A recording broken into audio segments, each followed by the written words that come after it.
This episode of the OnlyKings podcast is brought to you by OrganicPricedBooks.com. Guys, there hasn't been a better time to start comic collecting, let alone get into the omnibus game. They have a wide and growing selection of books shipping now, as well as highly anticipated pre-orders, such as the Amazing Spider-Man Volume 5 Omnibus, priced at $125, discounted to $80. Enter my promo code KING at checkout for an extra discount. Again, enter promo code KING for an extra discount on top of the 36 to 40% they are already offering. OrganicPricedBooks.com, promo code KING.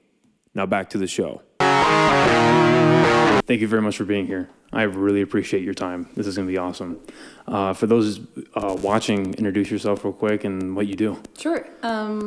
My name is Annalyse Lucero, and I'm a marriage and family therapist.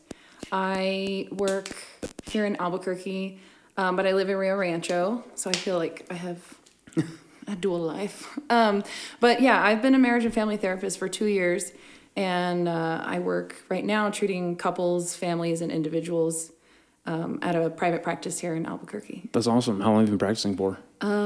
So I did 1 year of internship, and then I'm just entering in my 3rd year of being licensed. That's awesome. Yeah. That's awesome that you can do your own private practice. How long did that start up? Well, so I'm actually working in a private practice with like a group of people, but it is someone's private practice. Right. And then I work as a therapist like under them. Oh, cool. Yeah. And they're actually it's Albuquerque Family Counseling, and they're an amazing practice, and they've done quite a bit to become really established here. So that's awesome. Yeah. Good for you. Yeah. Again, thank you so much for being here. One of my goals amongst a few with this has been to really to help remove the stigma of mental health and actually talking about it. You know, 'cause I feel like it's still something that not a lot of people want to talk about, not a lot of people want to deal with. And so the better I think they can see the everyday person kind of talking about it, the easier it is, I think, especially now during COVID. So in your practice, what were the biggest changes that you saw when the pandemic hit? Oh, okay. Well, so I started in this practice in July of last year. Okay. I was working somewhere else that I had stopped working at right before the pandemic hit, weeks before. And I decided to stay home with my kids. And so I joined in the practice after they had already sort of established some guidelines and, best practices with the pandemic.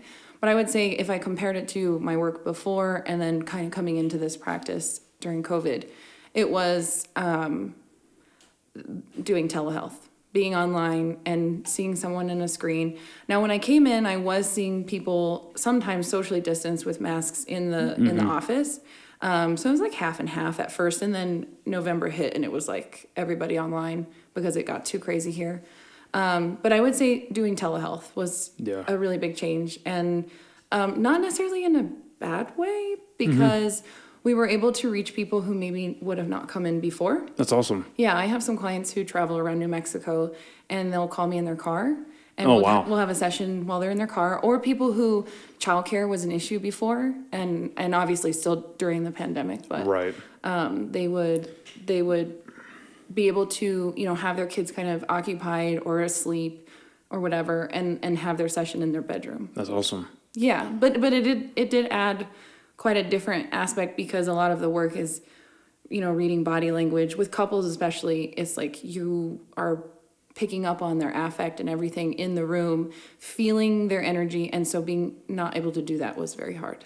Yeah, I feel like there's a big, as connected as you are through the internet, there's a big disconnect when you're not having that interpersonal face-to-face conversation like this. Obviously what I do here is nothing even close to what you're doing, but I ran 2 different Zoom sessions with this podcast, and I kind of I got done with it and I was happy with it, but I was just that would have been a lot better in person. Oh, definitely. You definitely get that better connection. In your line of work, focusing on marriages, what do you think, now looking back in hindsight at the pandemic? Because I feel not only by statistics of the domestic violence going up and different ugly things of that nature, childhood abuse also went up here in the state. A lot of people, it just seems were locked in the house with people they weren't meant to be locked up with 24/7. So in hindsight, if you were to be able to like travel back a year and meet couple X and Y, right, and say, hey, they're going to have problems, what's the best way to avoid those? Being locked up like that and quarantined with that person. That's a very hard question to answer. Shoot. I think with every couple, it's sort of individual to each person and what they kind of bring.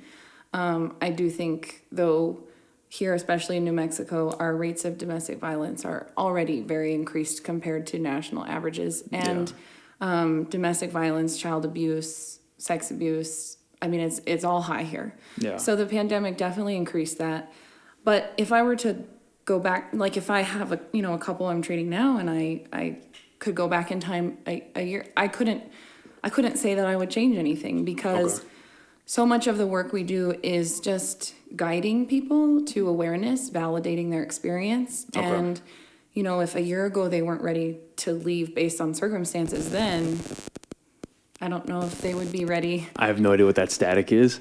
Do you remember how we fixed that last time? No. Are you getting that static feedback? I do hear it. Okay. I have no idea why that's happening. Because we experienced that only once before. It's too much energy. Right. Okay, maybe that. Nope. Okay, whatever. We're just going to have to deal with it for now. Well, we'll get into it afterwards. But that's an interesting point you brought up, validating their experience.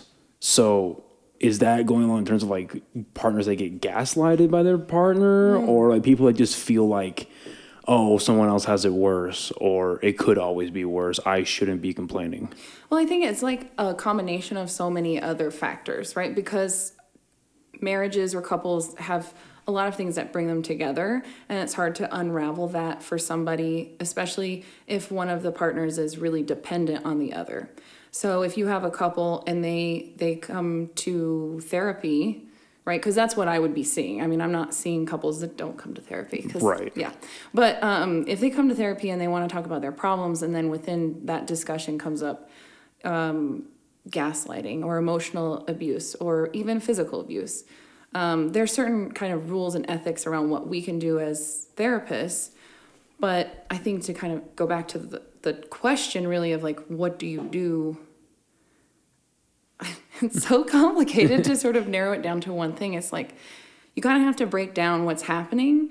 And you can do that through assessments, through talking, through questions, very specific questions.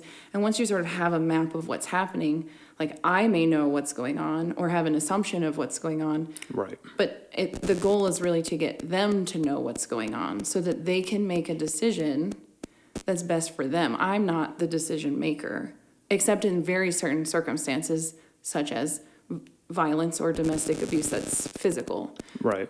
Then you just terminate the counseling and get them into individual therapy. Okay. Because it's no longer safe to do therapy if they're abusing each other. And that was actually going to be another question I was going to ask is like, so do you, when you meet, obviously it'll be like a case by case basis, but generally you want to try and solve their problems, mend the relationship. But so I guess violence would be the deciding factor. Do you ever like kind of point them in the direction of maybe it is best for you guys to spend some time apart, or what do you kind of do with that? Yeah, I think violence or no violence, sometimes controlled separations is what we call it in couples therapy. You do a controlled separation where you have really strict rules and boundaries around how, even if like during the pandemic, we've had couples who've done a controlled separation and they're living in the same house, but they're separated. Interesting. Yes, it is kind of interesting. It's kind of complicated, but Okay. The whole goal is to really sort of get some space emotionally to kind of figure out what's happening. So for a couple in this specific kind of topic of violence, it's so tricky because you want to make sure you're doing what's best for your client and protecting them and advocating for them, but also, I mean, I have to believe that my clients are capable of making a decision. Right. I don't make the decision for them. I don't solve their problem. I just sort of say like, hey, here's what I noticed, and maybe you might want to try this, or maybe this could work, or whatever. So I think I don't really remember what the question was. Oh no, so like it's interesting that you could even do a control separation within a household, keeping in that same house. I've never even heard of that, so that's interesting to me. So what do you think? Because we're even like before COVID, we're living in a weird time, but now we have COVID and we have an evolving state of social media.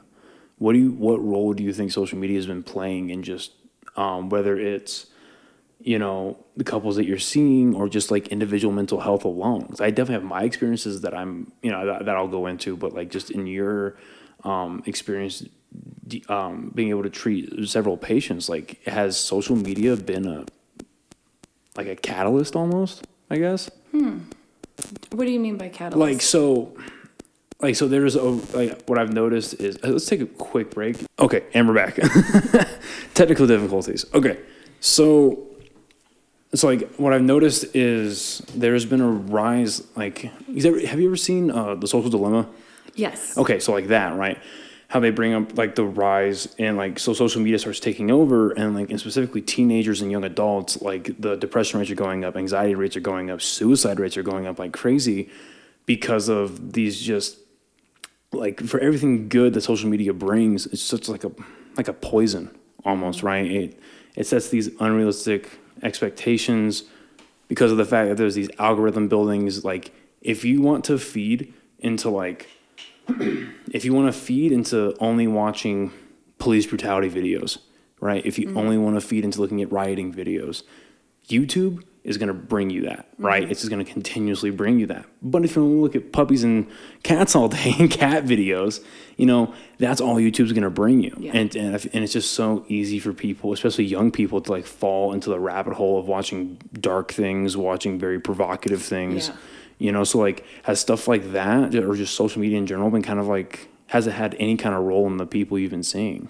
Yeah, I think so. I mean, I think social media factors into everyone's life now, unless, you're just completely removed from that area. But when I approach a client or a couple or, I've worked with teenagers a lot, it's there just like any other factor would be there. And so I tend to look at like what role does it play for them, because it can vary based on each person. And it depends on sort of all the other factors that go. Sorry, I use my hands a lot. I hope that's going to be okay. I can't even try to sit on them. Oh, no, that's fine. That's fine. So it factors in just like everything else. And so I look at like not necessarily the content of what's happening, but like the process in which it affects their behavior, their thinking, and their relationships.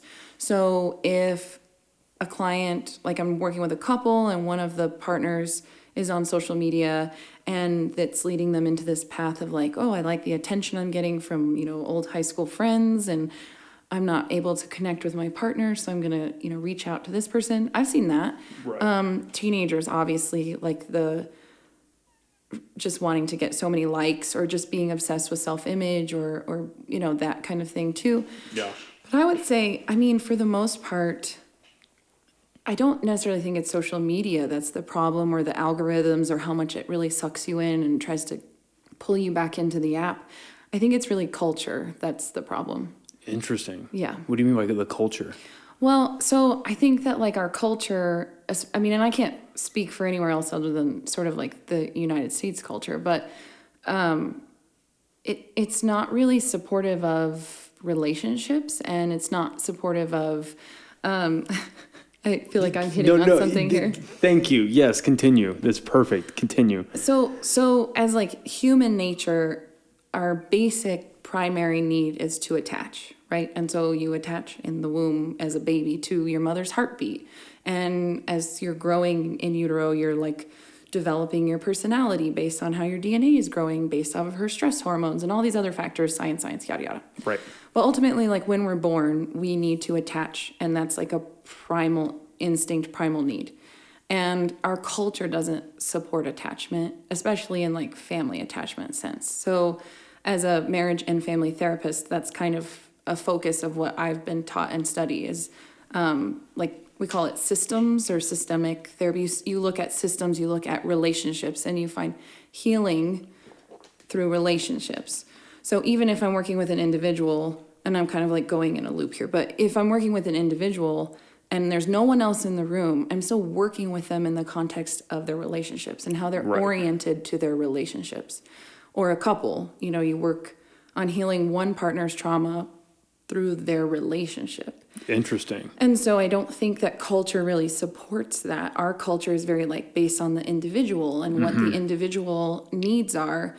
But if we look at indigenous family groups, they find success and they have a lot more happiness and stability because they have a community family relationship approach to solve problems, to deal with issues and that kind of stuff. So I think it's sort of getting back to our more human nature. Okay, interesting. So social media almost would just be like a perpetuant of culture rather than the actual problem itself. Yeah, I mean, social media can be used for good and balance, just like everything else. And I think that's how I approach it, is it's just a factor like alcohol, drugs, all that stuff. Okay.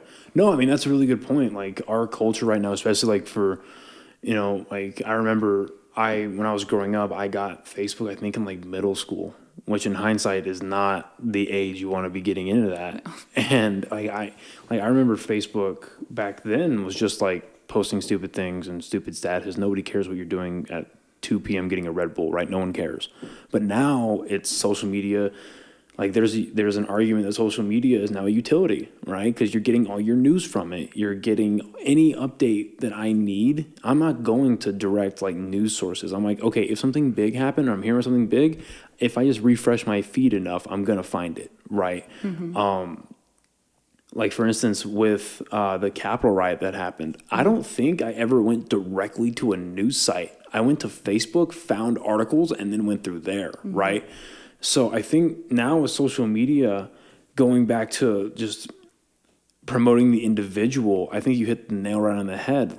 It's almost, people want to push a narrative almost that's relationships are awesome, you should be faithful, you should be all these things. But then on the other hand, people just promote how easy it is to not be faithful now.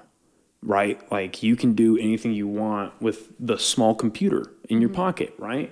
For good, like you said, for good and bad. And a lot of people just get the temptation just to kind of play out, draw outside the lines, call outside the lines on their partner. And it's so easy to nowadays. Yeah, and I think we don't have coping skills as again, going back to the culture. It's not really something that's been established as important. And who do you learn them from? I mean, I know plenty of people who, especially that people come into sessions and they don't know how to talk. They don't know how to express their feelings. But even before that, they don't even know what they're feeling, because this device is instant gratification, instant problem solving, instant dissociation, distraction, yada, yada. And so I think that what the goal is to reconnect people to each other, to themselves. And when I say relationship, I don't even just mean relationship with another person. I mean relationship with yourself, with your faith, with your community, with anything. I think we just pull away and isolate so much, and that's what's really leading to a lot of the mental health problems. Interesting. Yeah, I mean, I think that's super important to that relationship with yourself, knowing how you feel and knowing what you want. Because I think another big problem social media, like I said, is more of a perpetuant in this sense, but the phone gives you so much instant gratification. And even in Social Dilemma, I think the guy says, when do you check your phone in the morning? Before you're peeing or as you pee? Because there is no other option. And I think that's such a real thing, and I had this conversation with a couple of my buddies, and I was think about it. We were having a conversation just in general about how the reward system of today in the brain is getting really fucked up, right? Just absolutely trashed nowadays because of all of the electronics we're around, the social media stuff we're using, just how people are treating one another, and I was saying how you wake up in the morning, if you go right to your phone, you're teaching your brain just to immediately activate when you wake up. And I don't think that's the best way to go about it. And then you just go through your day, if you're bored, phone. And then I remember I watched a TED Talk. See if you can find it real quick. It's called the Destruction of the Modern Man. I think it's a TED Talk about pornography addiction and how like men, they did or just honestly just look up like TED Talk, pornography addiction. That's probably the best way to go about it. But basically it's this guy gives like a 15-minute speech about how, with the rise of high-speed internet connection and the accessibility of, the Great Porn Experiment. Yeah, that's the one I was talking about. You don't have to play it, but it's a really good little talk that he gives, and it's like, yeah, like it's like you're teaching your brain that instead of being connected in person with one individual, you're teaching your brain that it's this easy to get a partner, and no matter how many like videos or tabs or whatever it is you're looking at, you're like doing this mating ritual with all of these partners. And it's just fascinating to me how easy it is. And he shows like the brain scans between like someone who had been heavily addicted for like 5 years and it's all jacked up, and then like just 30 days of none of it, everything starts to normalize again. And so the reason why I bring this up is, do you find like whenever you're doing marriage counseling, has that ever come up? Like, has a couple ever brought to you like, yeah, he or she watches too much pornography and now I feel disconnected, or they spend, I guess on a less,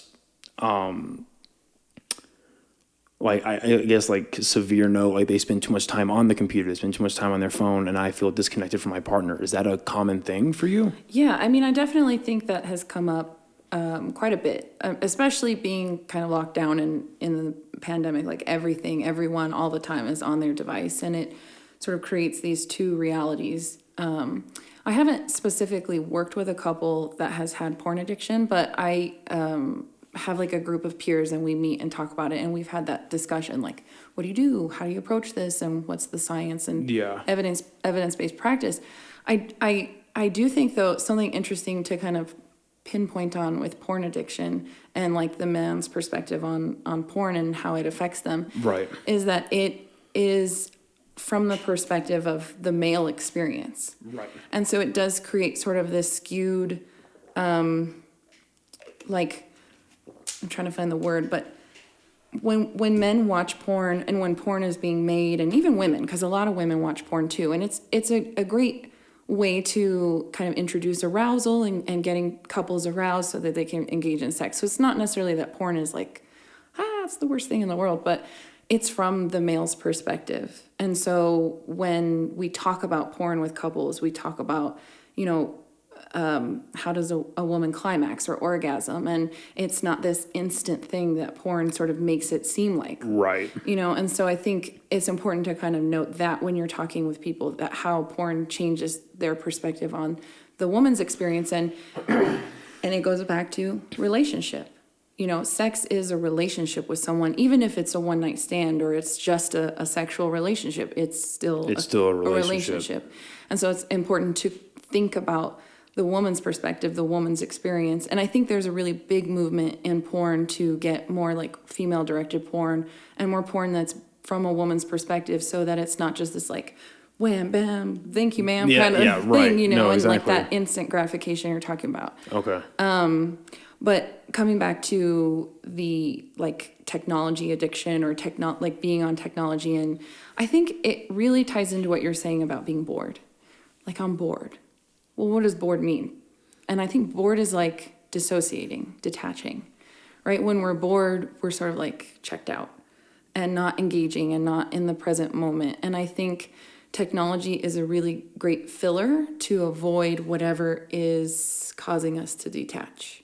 Right. And maybe we think it's, okay, technology is what's causing us to detach, right? But I think it's filling, and I don't know, I mean, this is sort of just, maybe I'm getting into like philosophy here, but I do think there's something to be said about like, I can't handle the situation now, so I'm going to just and so even with couples, it's like, it's just getting too tense or they're bugging the crap out of me. I'm just going to get on my phone and scroll TikTok. No, that's a real thing. Yeah. No, for sure. And even like in my personal experience as like a high schooler going into college, whenever I did decide like, fine, I'll go to a party, right? That was never really my scene. Like I knew that even before I even set foot in the door, but I was like, sure, I'll go. And I remember more often than not, I would just get bored. I would feel borderline uncomfortable because this wasn't my thing. So yeah, what I would do, I would just get on my phone, stand, drink my drink, wait till it was time to leave, and then we left, right?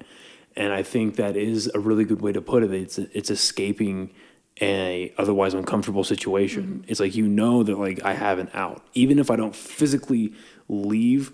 Like, yeah, like you said with a partner, right? They're bugging me. We're having an argument. Even if I don't physically leave the room, I just sit down and get on my phone. They've got to stop talking to me eventually, right?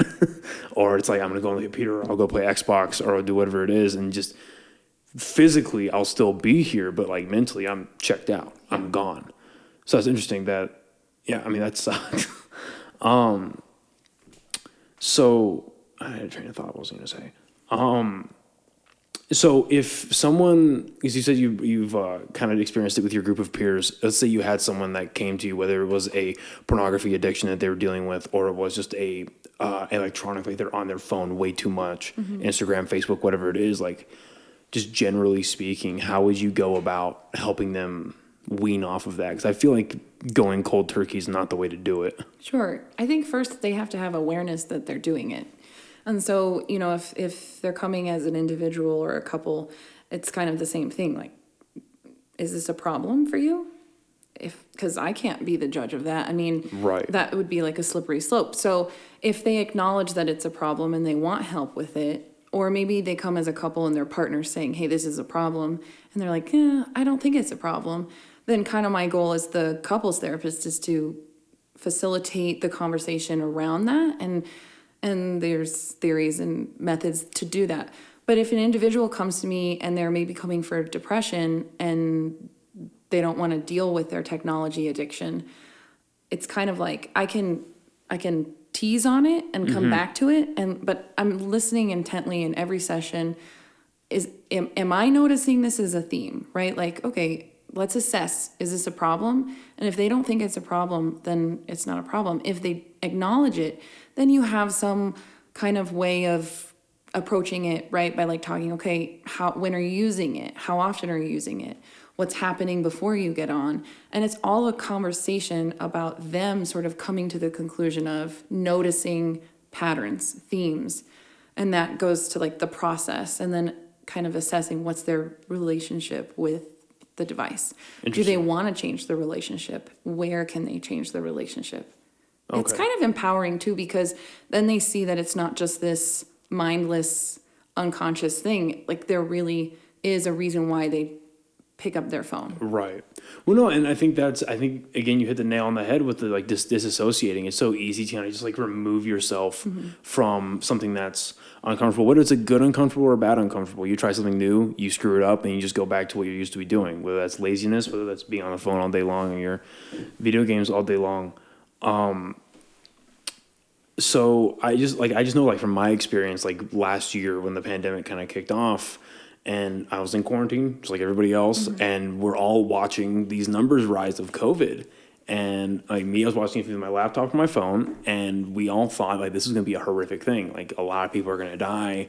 A lot of things are just going to go horribly wrong in our society. And I remember like that was just stressing me the fuck out. I was just like, oh my God, this is this it? Like, are the skies going to crack open? Like, is this it? Like, fuck. And then the tipping point for me, I remember, was the whole George Floyd incident, because all these societal things were just breaking down. The people started hoarding toilet paper, like just all this, very weird. All this stupidity. Like it's a bad Black Mirror episode, right? All these things are happening, and then the George Floyd incident happens, and then there's just riots everywhere. Yeah. Right? And so, like, for me, I kept watching it, and I don't know what happened. Just one night, I kind of just, like, snapped, and I was like, I'm having an anxiety attack. Like, this is it. Like, what the fuck? And I deleted everything. And I just, like, I had to go, like, cold turkey, you know? So I literally cannot handle this anymore. Like, this is the built-up stress. Did you have a lot of, like, cases like that? With individuals coming to you and being like, hey, like all of that is too much. I'm like, I'm okay, but that's stupid. Yeah. So I think almost everybody across the board had experienced anxiety, like serious anxiety, even into panic around everything happening, whether it was the fear of getting COVID or the stress of trying to work being shut down. I mean, I had a mix of people who took COVID seriously, who thought it was just a joke. So you kind of have to be present with them wherever they're at.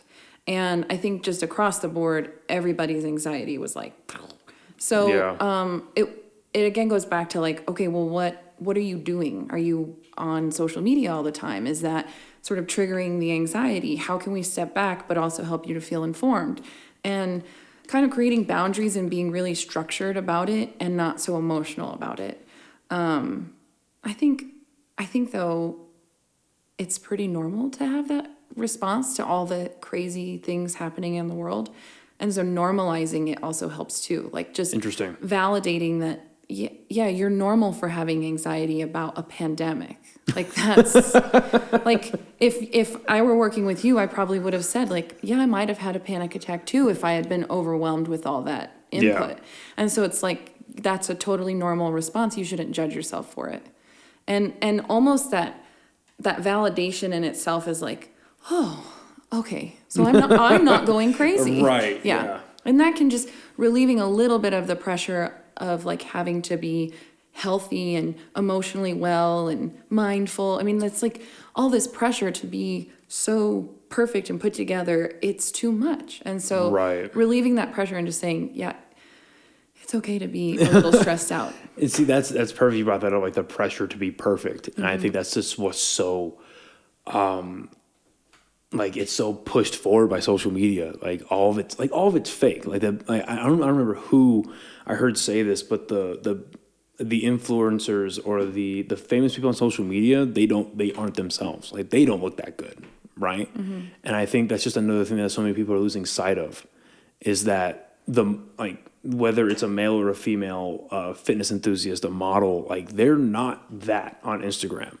Like normal people don't look like that. And I remember I shared something on my Facebook. It was a breakdown of I think it was Chris Hemsworth from the Thor movies, and how like for his shirtless scenes, like he dehydrated the body for like 3 to 4 days, and like that's not news to me. Like I've got a couple friends that are in bodybuilding. Like I try to do it myself before it's my health just went, and I had to like take a pause because of stuff like that. Like the dehydration was crazy. And basically the article was like, well, obviously you're not going to look like that 100% of the time because you need to drink water and you need to eat and you need to like it's not normal to have like an 8-pack and like striations, all this like craziness. And surprisingly, I got like a lot of nasty shit for it. Like on like, not that like comments fucking matter, but like the fact that like people took their time to like, no, because it was like this, they said the guys in the movies that are doing this to their bodies, that being that unhealthy, that is just as bad as actresses who decide to like starve themselves, right? And I was like, yeah, that is just as bad because you're fucking up your body, right? Because like you don't think these dudes are starving themselves either. They might look big, but like they're shredded for a reason. Like there's no body fat, and just a bunch of people just shit all over that article because it was a male that was going through it, not a woman, which I thought was really interesting. And I had this conversation with a buddy of mine who's actually in the Army. He's up in Colorado, and he was basically trying to explain to me how he was feeling about like how it's, and I don't know if this is something you've ran into with any of your male clients, but like how it's almost becoming taboo to be like the general masculine male. Like the idea of like toxic masculinity is just breaking down what it means to be a guy. Like, I see it personally, like not interacting with me, but I'll see like comments about it on the internet about like, if you decide to not dedicate your life, but like you dedicate time to like going to the gym and getting stronger, getting bigger, or if it's you love shooting guns or you love like making weapons, you're automatically this like right wing toxic. Like if you're perpetuating like a narrative of like you should be a man, right? You should be strong. You should be, like the leader of a household. You should be doing all these things that traditionally like a man does. And he was trying to tell me about like how just like the culture that he's seeing change is really affecting him. Like, have you ran into any clients that were like kind of expressing that to you? Yeah. So I think definitely my male clients experience, I mean, I don't want to generalize, but generally they do experience this sort of like, how do I become the man that I want to be when I'm facing all of this like, so I hate to come off like so like emotions are so important, but they really are. So it's a lot of grief involved. And I think when you're kind of talking about like, what are we grieving? Well, I think men are sort of grieving the loss of this like identity that so many men have like aimed for, right? Yeah. But I hate to work in extremes, right? Like you're either all this or all that, or you're either like, you know, a guy with a gun who loves to shoot, or you're sort of wearing like the what's the guy? Oh my God, with the sweaters. The neighborhood guy. Mr. Rogers. Mr. Rogers. Thanks. Well, it's not Steve Rogers because that's different. But that's a good, you know what? That's a good example though, because Steve Rogers, right? Captain America. He's still very masculine, but he has a lot of feminine, you can't really make emotions gender, but he has more of the, what you would say, traditional feminine qualities of like, he expresses himself emotionally. He's, I don't know a lot about Steve Rogers, like in that sense of the comic books, but from what I've seen in the movies and stuff, he has these abilities to express his emotions, to experience sadness. He grieved all the years that he was like frozen in ice, and he missed out that he didn't get to have the relationship that he wanted.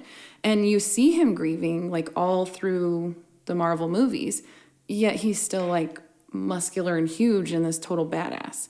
And so I think when I think about my male clients and their experience, my first instinct is to validate them for whatever they're going through, and you know, that experience is their experience, and then it's to kind of have a conversation about like, well, how do we remove the narrative of your dad and mom and culture and religion and all that, and talk about like, who do you want to be?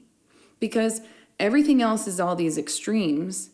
And you know, go back to Steve Rogers, he was a part of the Avengers. He had all these other people around him sort of modeling their identity. He had culture expectations. I mean, he was on posters as like the guy representing America.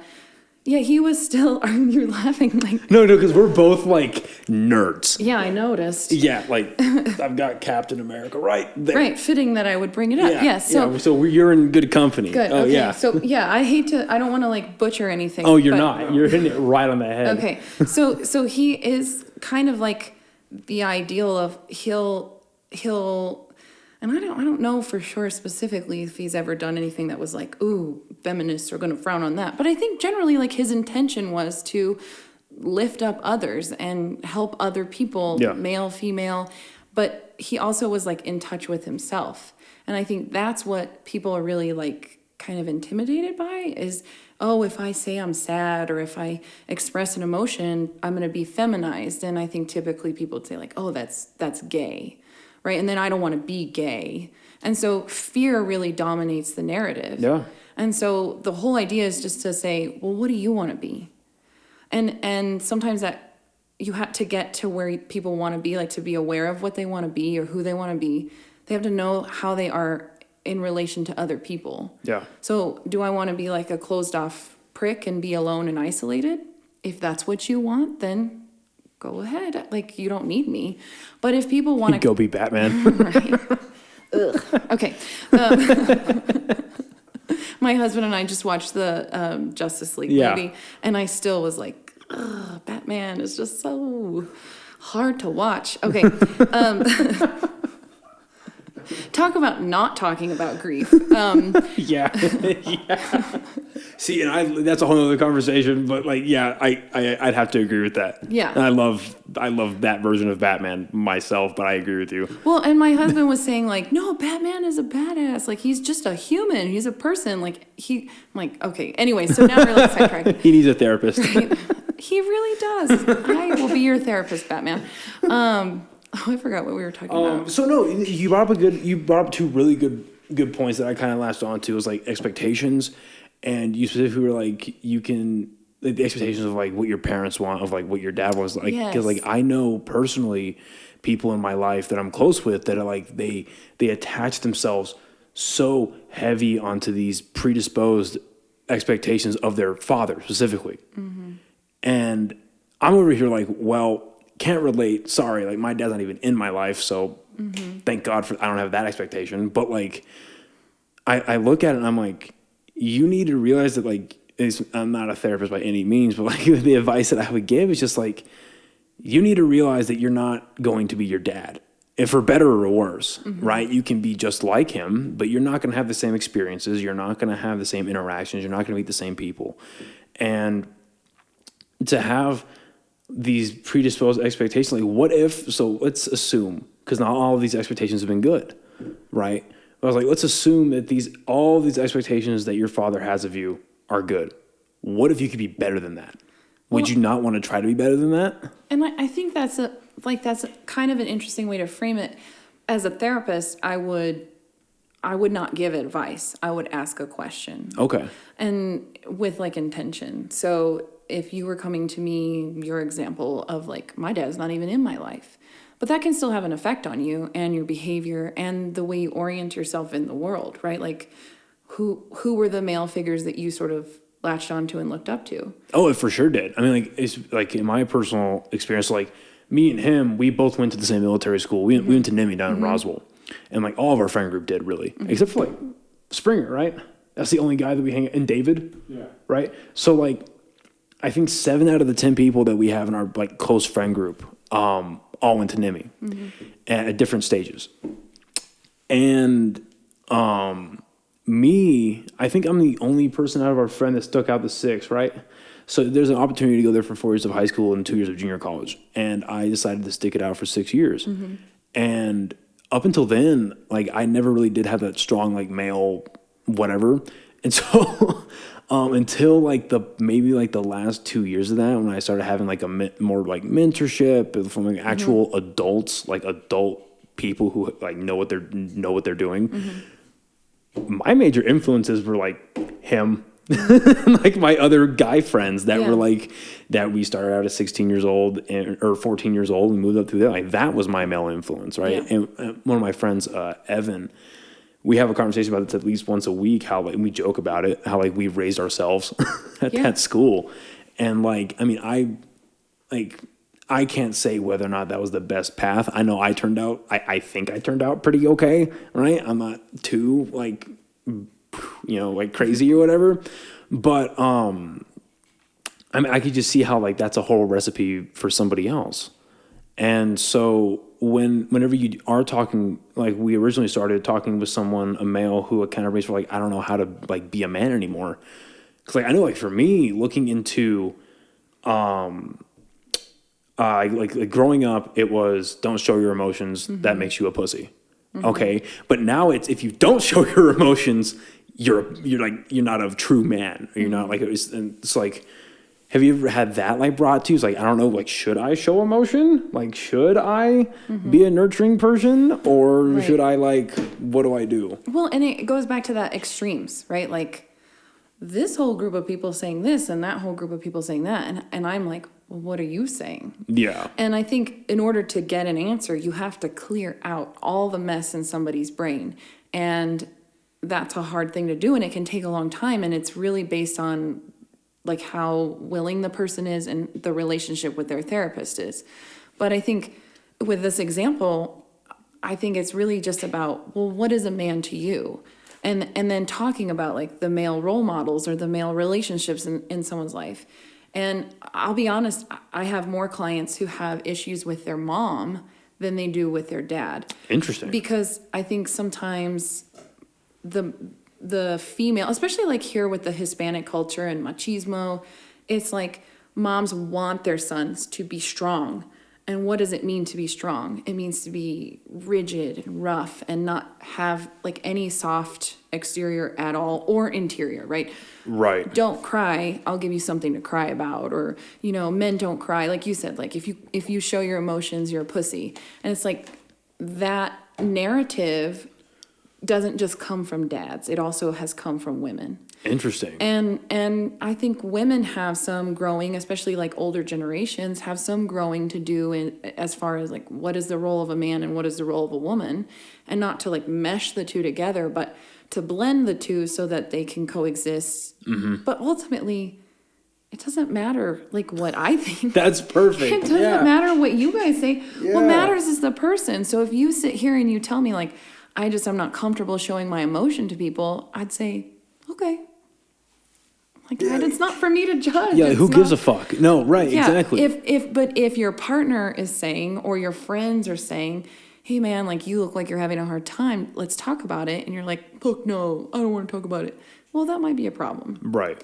Because people want to connect. And so if you have your core group of people you feel safe connecting with, I think that's great. But if you're like isolating yourself to survive, you're really not surviving. Well, I was gonna say like that, like if your partner or your friends would say, "Hey, man, you're acting differently." It's just because you're acting like if someone who's normally very reserved, doesn't really speak a whole lot about how they feel, but they're all of a sudden just gushing out all this shit. Maybe there was something going on, and then on the flip side, someone who's normally very open about saying how they feel, how they want to handle things, and they just stop. Like that's kind of also the indicator, I'd imagine, right? Yeah, I mean, these like really extreme changes in personality or behavior are always like alarms, right? Yeah. And for me, I'm like, wait a minute, let's go back to that. Tell me more about what you just said there and what was going on. And so I think, yeah, if you're really close to somebody and their behavior kind of suddenly changes, that's probably something to sort of ask about. But if they don't want to talk about it, you can't force people Right. to share, but I do think you can help them to feel safe. Like, hey, I'm here when you want to talk, and not judge them for being quiet, but also when they do start gushing, not to try to fix it. Right. I think that's like kind of a common thing, and that's tended to be a more masculine trait, is like, well, there's a problem, I can fix it. And this Right. need for a solution. But you don't grow unless you struggle. So, when you have, I think, I'm trying to remember who said it, but there's this like quote, and it's, we don't grow from the resolution, we grow from the struggle. Right. And so we have to experience the pain, we have to experience the heartache in order to be changed. And if you have a group of people that you can like sort of sit in your stuff with and not feel the need to fix it or to be perfect or, to always have it, figured out, then I think those are the people that you should stick with. And then everybody else can just Kick rocks. screw themselves. Yeah. No, so I mean, you said two really great things that I totally agree with. I mean, the blending of like gender roles, like, yeah, I don't think that like, because people often, to my point of view, they kind of confuse and conflate with rights and roles. Like, women should have the same rights as men. And if you think otherwise, that's a very interesting conversation to have, because why? Like, are you stupid? Like, you know what I mean? It's 2021. Like, fuck off, man. But like, there is nothing wrong if I was just having this conversation with my girlfriend, I think 2 nights ago. She was like, I like gender roles. I don't mind like you being the man in this relationship and you like taking charge and making decisions. I don't like, God bless her. Like, and I never ask her to. It's like, she doesn't mind like coming over and helping me out with like the dishes or with the floors or with, like doing the bed or vacuuming, like whatever it is. Not that I suck at it, but like, she just always takes that initiative. Right. And she's like, I like doing that. I can't tell you why. I just enjoy it. And I understand that that's like a normal gender role, and that's how it is. And I'm like, cool. Well, and I think people who judge the way other people do things, it comes from a place of like fear. So this idea that if I'm not doing it that way, am I wrong? I can't be wrong. So you're wrong. Right. And I think that if that's what works for you and your girlfriend, that's amazing.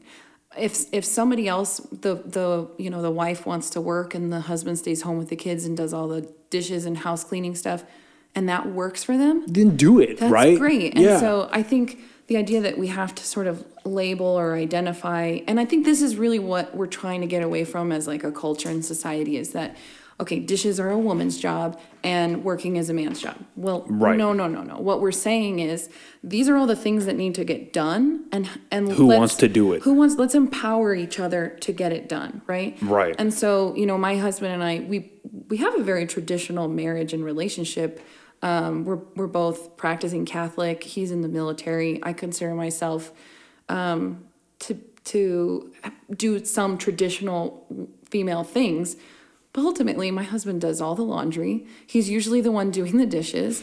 But I homeschool our kids, and I work in the evenings. And so, like, maybe what we did before COVID was totally different. And then now during COVID, I mean, we're having to balance so many other things. So it's like, Right. I don't know. I don't think of him as less feminine for doing the laundry. I really look at him and say, like, thank you so much for doing this for our family. It's you folded clothes.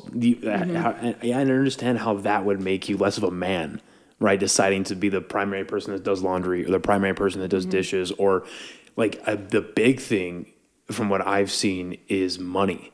Is if the guy is not making as much money as the woman or not making money at all, that makes them, less of a person. And I think that's a deep-seated thing that people at least need to make the attempt to, like, I think everyone should be trying to make money. Like, if you're not trying to make money, then, I would love to hear the good reason for it. Because how do you live without money? You know what I mean? Mm-hmm. That's just how I see things. And, I mean, I think it's great when there's a relationship that both people are trying to do it. But if there's another relationship where, like, one is happy not doing it, the other one's happy doing it and okay with the other one not doing it, it works. Do it, right? And so I think, like, I know personally a lot of guys are like, yeah, they're almost, like, the common one that I hear is, like, I'm intimidated by the person that I'm with, by my spouse, by my partner, because they make more money than I do, and I feel like that almost invalidates the relationship. And it's like, why? Mm-hmm. I mean, if that bothers you, then maybe you should remove yourself and stop wasting this person's time. But, like, because why are you hurting your own relationship? That's just how I see it, Yeah, I think that's a good question. Like, but if they don't know why they're hurting it, maybe they need to figure it out and have time and not be judged for not knowing. Because I think it's sort of like we all live in this same culture. Right. And so the culture can affect people differently. But, like, I don't find it so strange that men can have these fears or anxieties or feel intimidated by a woman that makes more money. I don't find it strange that happens. That's pretty normal in our society. Right, in our society, that is normal. No, for sure. So if somebody's talking like that, it's like, yeah, I mean, I know that you can feel that way, but why do you think you're intimidated? Exactly. And then if they don't know why, well, it's like, well, I mean, is that something that you've heard before, those messages, or did your dad tell you that? And, like, you can explore it through conversation. But this, like, rapid rush to judgment, I feel, is what disconnects us from people. Interesting. And so we can learn so much more. So this is just, like, kind of a side example. Okay. My dad is, and I love him, Dad. He is not so much now, but before last year, he was, obsessed with Donald Trump. Like, morning to night, the hat, everything, all the things, okay? Yeah, for sure. And I struggled with that. I really struggled. Mm-hmm. But I wanted so badly to connect with him, and I couldn't connect with him because I just could not get past that. And I was like, we're going to have a conversation about it. We're going to talk about it. We're going to listen to each other. We're going to see each other's sides. And ultimately, I don't agree with him. Like, I didn't agree with him, but I heard him. Right. And I saw him, and I saw... And that's so important. Yes, and I think my dad is an amazing person and very compassionate person and has done a lot of work for minority groups. And I don't align him with Trump. You know what I mean? Yeah. And so it's like, I don't align men who struggle finding their identity with this, like, idea of, sexist groups of men or whatever. It's like we all have a story. We all come from somewhere, and there's all this content. But what is really happening? Right. No, for sure. Mm-hmm. And I think that's, like, a beautiful thing about this platform, podcasting. It's so weird. Like, I think it's the like a very clear evolution of almost like talk radio, almost, mm-hmm. or like a radio show. But yeah, I mean, that's what's awesome is I think, like, the fact that you're able to listen to your dad and like have him, like, say his piece, and you don't have to agree with him. I think that's awesome mm-hmm. that, like, people are still able to do that. And that's, like, one of my goals with this is I've got somebody coming on, an old friend of mine from high school, and she voted for Biden. Mm-hmm. And in this election, personally, I was, like, down the middle. I was mm-hmm. like, I don't like you, and I don't like you either. Like, yeah. I was like, what the fuck do I do? Mm-hmm. Right? And so we have, like, a little group chat from high school, and I put it in there. I was like, who here voted for Biden that's willing to talk about it? Because I am so confused. Mm-hmm. Like, what is going on? And I felt the same way 4 years ago with Trump and Clinton. I was like, this is like, you really want to pick the shiniest of these turds? Are you sure? Like, are you sure? And no, I think just we're in such a divisive time and nobody really wants to sit down and talk about it. Well, it's uncomfortable. Yeah. And we don't have the skills to talk about it. Nobody teaches us. We don't learn in school how to have nonviolent communication. And that's one of the scariest things I think about COVID right now with little kids is I remember hearing a lot last year how like anywhere between 6 to 13-year-olds were forced to do online school.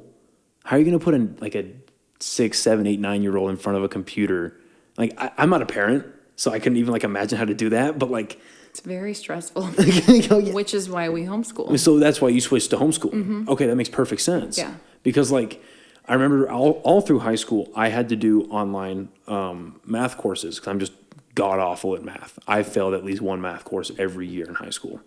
So to graduate on time, I had to do it online during the summers. And like between the ages of 14 and 18, I couldn't sit still. I couldn't sit still and do one course, right? And that one course would take me like 6 hours a day, let alone being a kid and having to do all of their general courses online, keep that attention span. And then Lord forbid their parents have to go to work still, or they're allowed to go to work because they were deemed essential. So they could go to work, and the kids at home with either the older brother, the nanny, the parent decides to stay home. Like that seems like just a horrible thing. So the way I saw it as well is like with kids going to school, you're like taking away their ability to socialize and their way to like figure out how do I interact with somebody, right? How do I actually have these interactions, big or small? What do I see as positive or negative? Well, I think something that's interesting, and it's something that I'm kind of learning more about and getting more into, is this idea of peer attachments or being peer oriented. And so we were talking earlier about like our primal need to attach with people, and that's like the very basic first need of people. We have to attach. The metaphor or analogy or whatever that I was given was the duck hatches out of the egg, and then it sees its mother duck and it imprints on the mother duck. And then when they're in the pond, right, the mother duck turns right, and then all the baby ducks follow, right? Without missing a step. And the mother duck turns left, and then they go left. So if the mother duck's not there, who does the duckling imprint on? Who does the duck attach to? Whatever else is there. And it can be anything. It can be a human, a dog, a toy robot. I mean, science has shown that they'll imprint on whatever they see first or whatever they attach to first. And so humans are very similar in the sense that we, typically you attach to your mother and you're breastfeeding and you're looking up and making eye contact and having all this bonding. And then as you get older, the mom or the main caregiver is the person that's there and they're attaching with you. And you learn everything through that attachment. And so psychology and studies are really showing that this is science. It's not a theory, that everything from our coping skills, our personality, like even they're showing that ADHD and other diagnoses are coming from that attachment being broken or not healthy. And so interesting. So the primary caregiver, I mean, taking to one extreme, I suppose, or any like spectrum of abuse towards the person supposed to be receiving the care, that's like the root of all. Yes. Okay. Yes, right. Absolutely. It is the foundation for which we develop as a person. And so if you have a baby that is crying and you don't attend to that baby's needs, it changes their brain. And so like this whole idea of cry it out, and that became like a really popular parenting method, like we just need to let the baby cry it out. Well, actually that had really damaging consequences to a child's brain. And we're just kind of seeing how that's playing out now. And so can you look that up real quick so I guess like when that maybe started, the cry it out method? Because I've heard of that. Yeah, I think Dr. Spock, what was his book? It was What to Expect When You're Expecting, I think. Yeah. I think he was really like the pusher for that. He'll find it. He's pretty good about that. So what a baby learns, and this is kind of what when I do parenting with clients or in parenting groups, I always ask, like, what do you want your kid to learn? Because what you're doing may not be matching with what you want them to learn. So when a baby, which babies and children learn through their senses, because they don't have any other way of, they don't have words, they can't talk, they can't say like, hey, I need some milk, or I need my diaper Right. changed. They cry. And when they cry and that need's not met, they can like detach and learn like to cope and to be safe as just like a creature living. They detach and then they stop crying. Well, parents thought like, yeah, it worked. I got my baby to stop crying. But what happened was the baby detached from them. Wow. And so then what happens is they learn to attach to the other things around them. So the baby was crying for too long. The parents were either just throwing shit at a wall to see if it'll stick, or it's not doing anything at all. And simultaneously, baby found out needs aren't being met. Let's attach something else, and they got gratification from another thing. I mean, and sometimes they don't attach to anything, and then that Oh, they has- just completely just. Yeah, I mean, okay. and that has other kind of severe consequences. But I think typically, like, this is when you start to see this. And I don't want to go too deep into it because, like I can talk for hours and hours about it. But I've got as much time as you do. Trust me. But I think ideally, going back to what you were talking about, is this idea of peer orientation and peer attachment. So when you're not attached, like you need a primary attachment. So it can be a mom, it can be a dad, it could be a grandma, right? But you need a primary attachment, and it needs to be a healthy adult because you orient yourself from like around that healthy adult. You learn that when I go off and I come back, that person is there. When I have needs, I ask for them to help me with those needs, and they help me get those needs met. So what's like the most formative years for a baby, a child, in your opinion, to get that initial attachment to a caregiver? 0 to 3. Interesting. Like birth to 3 years old. Just right out of the womb. That's when they're looking for it. Oh yeah, well that's when your brain is still developing. Okay. And so, people who have a secure attachment with a primary caregiver, they tend to have better mental health. But kids who don't have a secure attachment or healthy attachment, they are more susceptible to autoimmune diseases, to mental health issues. Autoimmune diseases. On and on and on and on. Wow. So I think the idea is to kind of put it back onto this peer orientation is that when kids aren't attached to their parents, they are going to attach to their peers. And I think it's Dr. Mattei and Newerfield. They wrote a book, which is a book that I'm kind of like reading, and I did one of his workshops, and it's called Hold On to Your Kids. And it's all about this idea of peer attachment and how when kids attach to their peers, and it's very similar to what you were describing, right? Like in high school, how you had your group of friends, and that's what you sort of oriented yourself around, how you learned about who you are. Right. But when kids are attached to their parents, the push to get them to socialize is kind of like not going with instinct. But our instinct is not nurtured because culture is pushing us to get kids to socialize, right? Go to Right. school, be around your friends, go play, go out and do and be. And ideally, you want to kind of find yourself through the healthy attachment of your parent. So you want your kids to have friends and stuff and socialize. Right. But you don't want their main attachment, their main loyalty to be to their friends. Because friends go away. Well, it's just not healthy. I mean, And they're trying to figure this shit out too.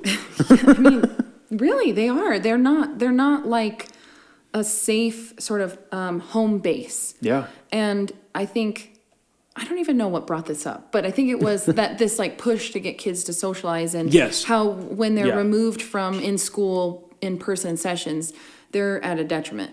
But what we're seeing is that kids who have healthy relationships with their parents and at home are not at a disadvantage because they can still find themselves and orient themselves within the relationship of their parents. Wow. Okay. And so something that I found was really interesting was they saw in their research that kids can be so loyal to their peer group, to that primary attachment to their peer group, that they will keep secrets. They'll, even if they're being bullied, they won't say they're being bullied. By that peer group. Right. Because they're so loyal to the peer group. And even like their whole identity is wrapped up in the peer group. Whereas with a parent, you can kind of leave, discover yourself, try things out, and when it doesn't work, you come back. And when you come back to a healthy parent, a healthy relationship, and you can like process it and say like, okay, I'm not a failure. But when you try something new in your peer group and you get made fun of and you get laughed at, it has really damaging effects neurologically and like emotionally. And so that's why this culture push to get, when teenagers act out and they rebel and they don't listen to their parents, it's not because they're just hormonal and being teenagers. It's because they're no longer attached to their parents in a healthy way, and they're now attached to their peer group. And so I think people think it's weird when kids are like close to their parents, right? We're like, oh, that's weird. Well, because so the initial stereotype is, oh, the homeschooled kid's the awkward one, and the socially disadvantaged one, or like the mama's boy, the daddy's girl, Yes. or the vice versa. It's like those kids, they're like socially disadvantaged. They're socially a couple steps behind.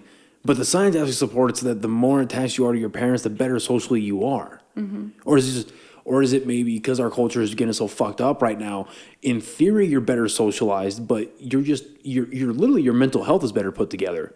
Mm-hmm. So maybe now, and this is just me kind of maybe just talking out of my ass, but like maybe now these kids who do have a better attachment to their parents, they do develop a better mental health. They can't identify with what's going on right now, so they almost disassociate from society. Do you think that's a viable? I don't know. Maybe. Because like there's a lot of fucked up shit going on out there. Yeah, I think though that people who have a healthy attachment with their parents and have kind of individuated through that healthy attachment, right? And they found who they are, they're secure in themselves.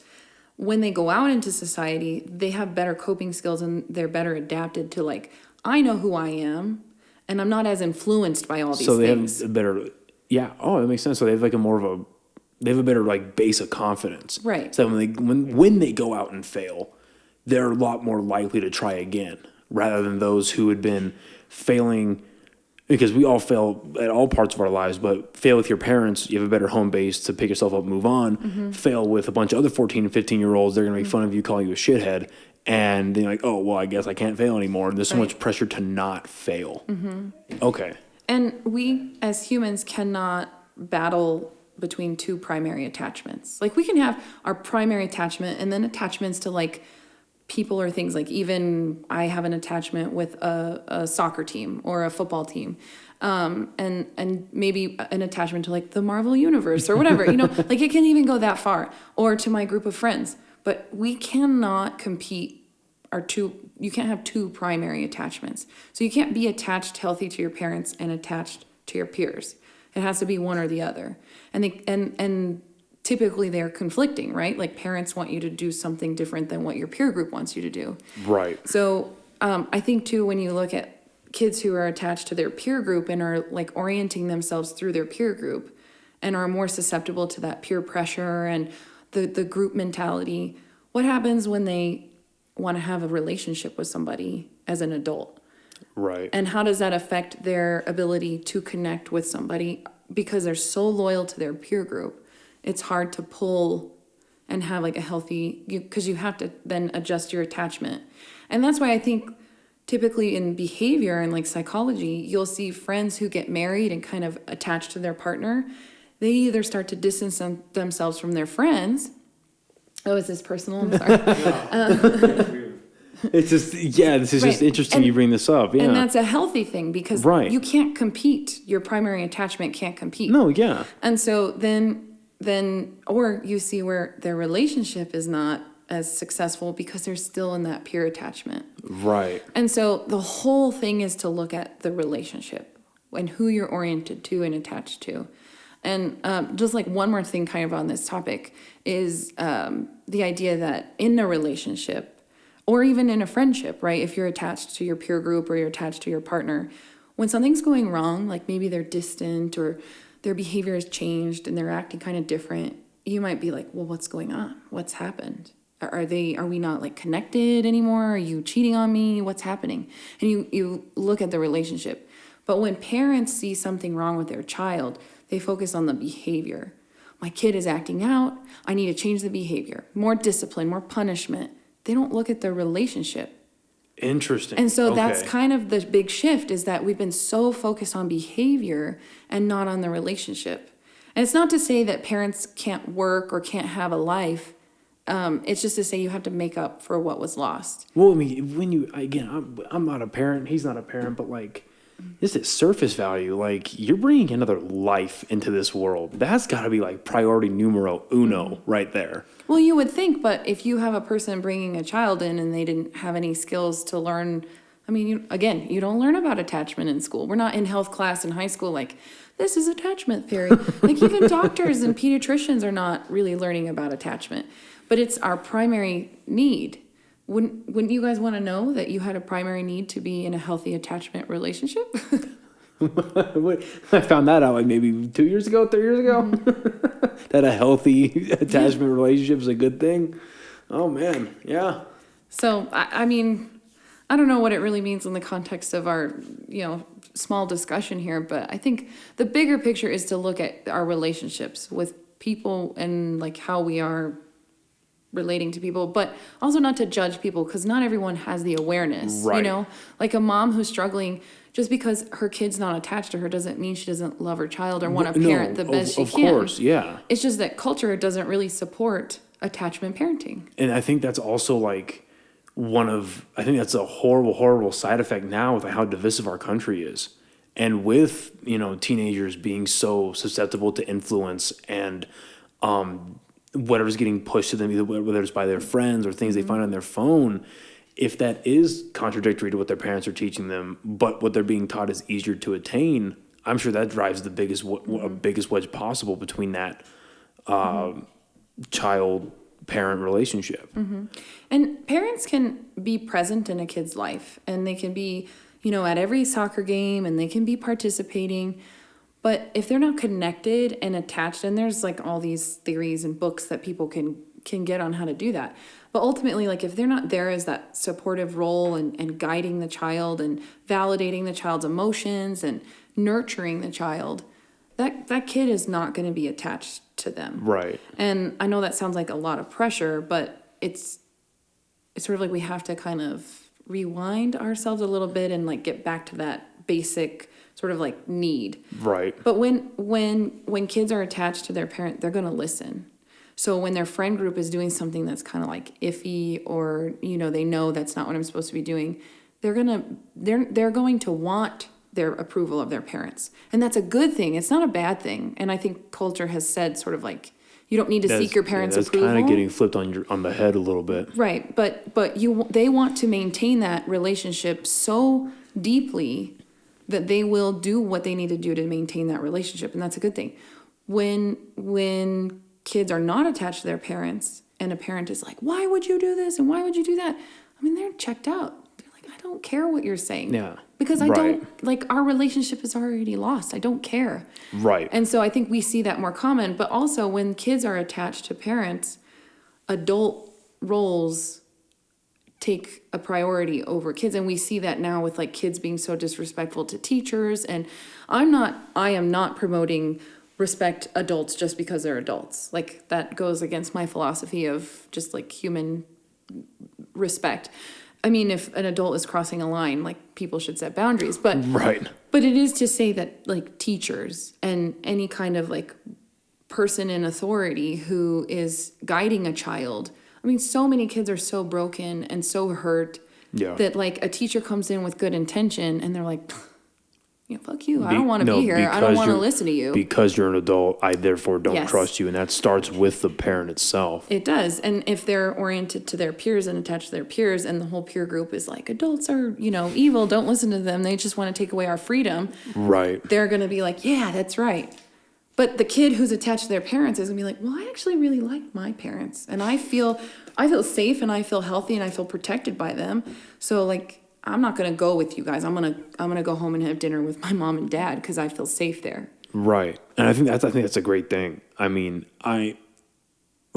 so in your opinion, where does the proverbial line get drawn where it's like there's a very empowering, nurturing, caring set of parents or parent that really wants the best for the kid, or it's the overprotective, over like helicopter mom, helicopter dad. Where does that kind of shift in your opinion? Well, I think it really just all comes down to intention. Like as a parent, what are my intentions for my children?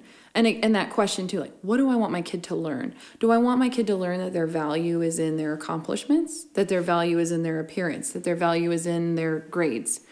Or do I want my child to learn that no matter what, they are loved and that their life is validated? Like whatever they're experiencing, whatever they're going through, I can validate as their parents. I can witness it, acknowledge it, recognize it, and accept and love it. And I think that's really the biggest thing, is that like when we love our children, is it just because they are who they are? So like when I tell my kids, I love you, it doesn't come with I love you because you helped me with this chore. And I heard you talk about that in your podcast. Yeah. Right. Yeah. And so it's really important to separate that, like, I'm grateful that you did this for our family, for me, whatever. But when I say I love you, I just say I love you. Right. Because I love you. Well, I feel like when you say something like, I appreciate that you did this, I'm grateful, I'm thankful that you did this, right? You're, like you said, you're bringing validation, you're acknowledging that they're doing something productive. That almost breaks away a barrier of kid-parent. That's almost human to human, in my opinion. Yeah, I mean... Like, you're talking to them like they're a human being, like they're an adult. Like, hey, good job, you did the thing. Yes. You know? I think that's a really important thing that a lot of people just don't get. Well, I think too many people don't realize that children are humans. Yeah, exactly. No, for sure. It's incredibly frustrating to see parents dragging their kids around like they're just an accessory. And I don't mean that in the sense like they're a purse. I mean that they're like this thing that I have to take care of that doesn't have thoughts, feelings, and opinions. Right. And kids don't need the freedom to make every choice. Like, I don't let my kids pick their bedtime. I don't let my kids pick what's for dinner every night. But I think they need the boundaries, and then they need freedom within those boundaries. And I was just telling my husband, because sometimes it's hard when your kids say no, but that's a part of learning. We need oppositional will. We need the ability to say no to some things, because then it gives meaning to the yes. And so when kids say no, and sometimes it's their first, like, the example I was told was, you ask your kid, do you want an apple? And they're like, no.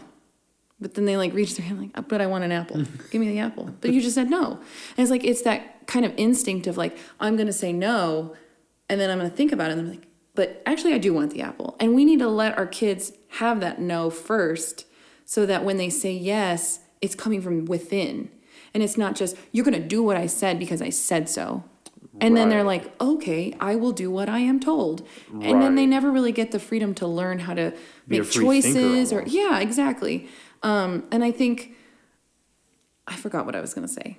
It just went out. Oh yeah. So we're talking about how it's, oh my God, I can't speak. It's empowering your kid to be able to have that own thought process where you ask them, do you want something? And they say no, but maybe they do. It's empowering them to have that free thought even as a child. Because, I mean, you have the obvious point, but it's a great point that kids are humans. Yes. And that parents kind of just, like, they almost have a kid just to do it.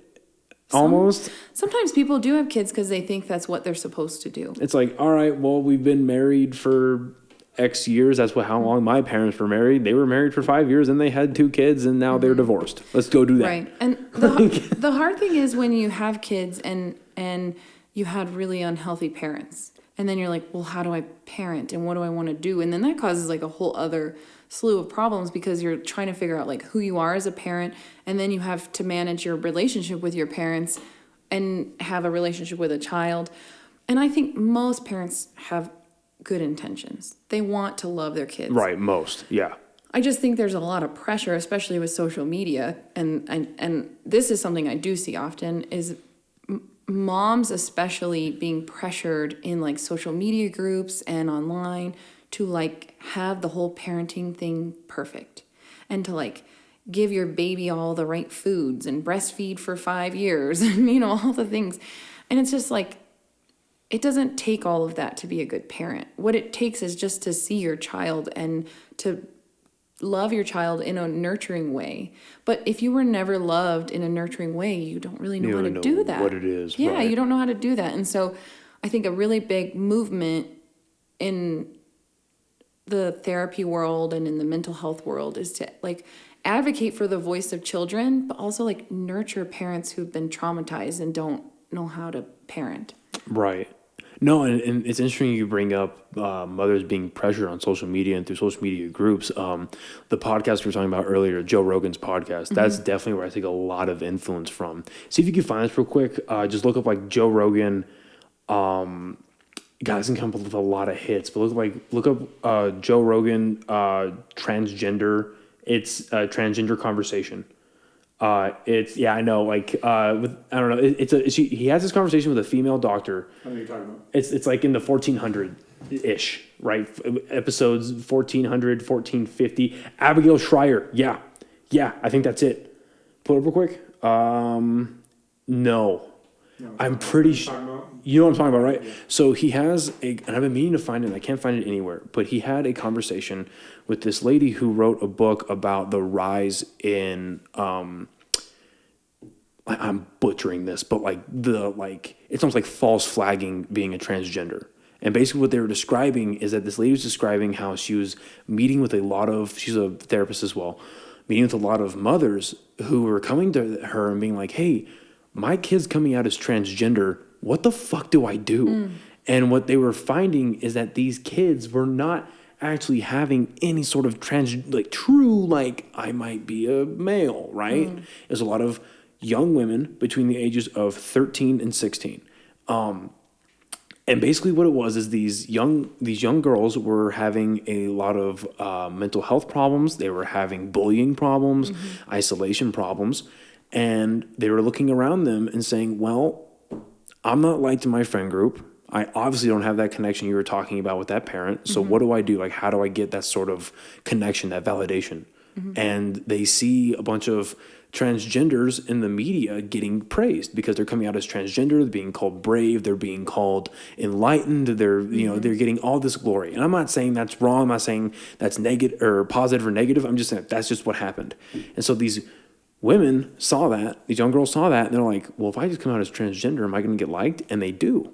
And they're like, hey, I'm transgender. And then all of a sudden, in their peer groups, they were getting all this, pat on the back. And they're like, yeah, good job. You're so brave. And then some were actually taking it a step forward. And the parent was like, I don't know what the fuck to do with this. Like, is she not? Do I crush this little person's spirit? Like, what do I do? And they went to the doctor. And they're unfortunately having apparently just consistently horrible doctors. I'll mute the TV. There you go. You can. That's not it. No, it's Dr. Deborah Stone now. No, it's in studio. I am like 99% sure she's blonde, but it might be Abigail Schreier. I'm not sure. God, I'll find it one of these days. But then the doctors were like, well, the transgender movement is very big right now, and I don't want to be the doctor to say no to transition, so let's do it. And they start these young women out on like the hormone stuff, and like some of them actually made it as far as like up to and even through the actual surgery. And it's like all this started because of pressure and because of like societal pressure, culture pressure that we've been talking about. And I just think that's a super horrible thing. Like, I don't know, like that's just what made it come to mind. I couldn't imagine being a parent today, to be honest with you. Like, I've had this conversation with a couple of my buddies on and off the podcast. Like, that terrifies me right now. I couldn't imagine raising a young man or a young woman. Like, I don't know how you're doing it. Hats off to you, because my God, this is like if I had a 14-year-old kid, right, male or female, and they come to me and they're like, Dad, what was the Capitol riot about? I don't know how to explain that, because it's like, I have my personal feelings, but you are not old enough to like discern what those feelings actually mean. Why not? Well, like, maybe it's because I don't have the confidence that they'd be old enough. I don't have the confidence in myself to like project that properly. But like, I just don't know how to explain that and make it understandable enough to where like they get the gist of what happened, but open enough to make their own opinion about it, I guess. And I don't know how to explain the entirety of Trump's presidency. I wouldn't know how to explain that. And I wouldn't know like with COVID and all the lockdowns and like, why is it all necessary? Well, it's because we have to keep people safe. And then like, well, people say this. And it's like, well, yeah. Well, and I think it's hard because kids, especially teenagers, have so much access to information that it's like which is unprecedented. It's pretty crazy. So you can't keep knowledge away from kids. And I think that's a pretty new thing with the internet and just access to information. And then you have misinformation, which can really inform a child in the wrong direction. But this topic inspired me to do a podcast with my 9-year-old about the Capitol riots. And I had a conversation with him. Is it published? Yeah. Oh, which one was it? It's okay. I just did one. Go on to It's I don't know if it's on Spotify. That's it right But there. this The is the transgender craze seducing our daughter's Abigail Schreier. She was not blonde. That's my bad. But yeah, it's a really good conversation because she's like, she's writing this book. She's like, I don't know what the fuck to tell these women because like, maybe you shouldn't push your kid to do that. Like, a 14-year-old should not be deciding whether or not. Well, so I don't have a lot of experience in working with the transgender population. So I wouldn't want to say like, Right. If I had a client like that, I definitely would like disclose like, hey, I'm not familiar with this area. I have worked with some people, but not people who were adolescents. But I Right. will say that from what I've read and my knowledge on this is affirming therapy. So you affirm their choice is statistically like the best way to go. Really? And so, I just kind of remove myself from the equation in the sense of like my opinion and really try to be more of like that witness to their experience. So if you think psychologically like a teenager, that's the time you explore your identity. That's the time Right. you figure out You're figuring what's out going who on. you are. Yeah, Right. yeah. You have all these weird things happening to you as far as hormones and your body's changing and everything seems new and foreign. And so to me, it's like, okay, that is a time that a kid might explore their gender identity. And so to affirm them in that is really effective in helping them to have positive self-identity, positive self-worth, and to reduce like negative consequences of anxiety, depression, and other serious mental health issues. As far as parents and their decisions to do hormone treatment and then, gender reassignment surgeries and stuff, that's a tough place to be. I don't know what like medically, like body wise, what kind of changes doing hormone therapy has on an adolescent's body. And then if they decide to reverse the transition later or whatever. But I will say, like, as a therapist, affirming their identity and affirming their choice and empowering them in that choice, whether it came from peer pressure or not, that's the area to explore. But you have to do that when they feel safe. And in order to have them feel safe, you need to see them as they present to you. And that's the same with any client. I wouldn't look at somebody and tell them who they are. They're the Right. expert on their own life. Right. No, I definitely see that point of view where it's rather say, okay, like that's what you're dealing with. How do we tackle that? How do we explore that rather than saying no? And ultimately, if a person is like this doctor is saying, like being pressured by the culture movement to normalize transgender people, and they want to be transgender, I'm like, okay, if that's what you want, let's talk about that. Let's see how that, how is that affecting your life in a good way, in a bad way? What kind of skills do you need to be prepared to make this change in your life? Because ultimately, like, it's still their decision, and you want to empower them to feel like they can make that decision. Okay. Yeah, I guess like I said, I definitely, because when you say no, you just kind of close the door.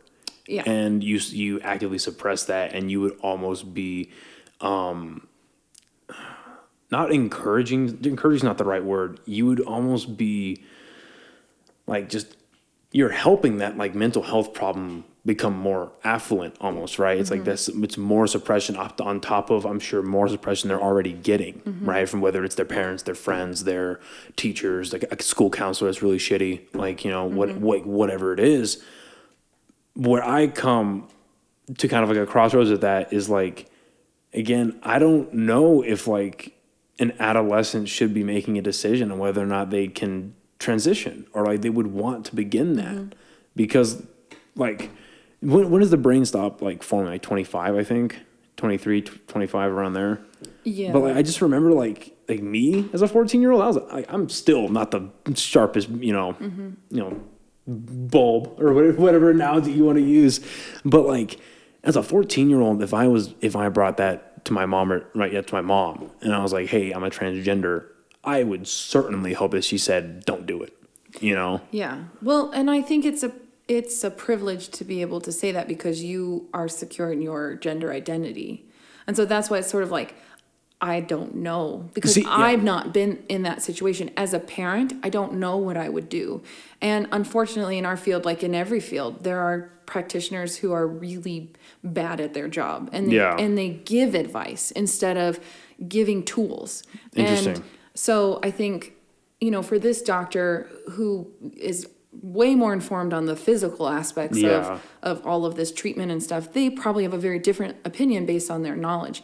I think for me as a parent, it's important for me to help my child and guide my child through the challenges in life, but not to solve the challenges for them. You said the perfect thing, I think, is give them the tools. Yeah, well, yeah. I think giving the tools is the perfect thing. And I just know that my gut reaction just comes out of like, I've seen the statistics of, which is very horrible. It's like on the offset, and I've said this before on different episodes that we've talked about this, like you're right. Like I'm very secure. I know that I'm a dude. I know that I'm a guy. Like can't change it. But I don't know what it's like to have that type of struggle. I would imagine that if you are genuinely having that like gender dysphoria, I forget what it's like. Dysmorphia. Thank you. So if you are struggling with gender dysmorphia and you're having like, you really feel, I guess, like in my case, I'm a female trapped in a male's body. That's got to be horrible. Like that has just got to be absolutely, like for some, I'd imagine it's tormenting to like not comfortable in your own skin, And then, but what I was gonna say is like I just also see the statistics, like the way elevated statistics of like. Depression, anxiety, suicide rates in the transgender community that is just horrific. Well, and I think those numbers are lessening the more normalized and the more safe people feel to come out and kind of, be who they are in their public life and not just in their private life. So you think it's going like the same way as almost like when it was becoming normalized and then finally became legalized, with gay marriage, that how back in like, I'd imagine like the 40s, 50s, 60s, 70s, 80s, it was like, what was the gay club that got shot up? That was like the huge event. Stonewall or something like that? Not Stonewall. Are you talking about the club in Miami? Yes. Oh, okay. Well, it was the one in Miami that happened like 10 years ago, but there was the major one that happened in like the 90s. Do you know what I'm talking about? No, I'm losing the name of it, but it almost sounds like it's kind of going the way of that, where it's like becoming more normalized. Those rates are going down in that community because people are more willing to have that conversation. Well, and I think there's that more families are being informed and more people are sort of being educated on what it means to be transgender, or people are free to express themselves as whatever they want to be. And now we have pronouns and all of that stuff coming in. And I think the idea is to create an environment and a culture where people are free to explore themselves without punishment. Mm-hmm. And I mean like social punishment and now physical punishment, because hate crimes are still happening. Yeah. And then like the horrific thing that happened. I mean, I haven't found like a good like source on it, but like whatever happened in Atlanta recently, do you know what happened with that, Joey? Which sparked now everyone is like all over social media to stop Asian hate, stop the...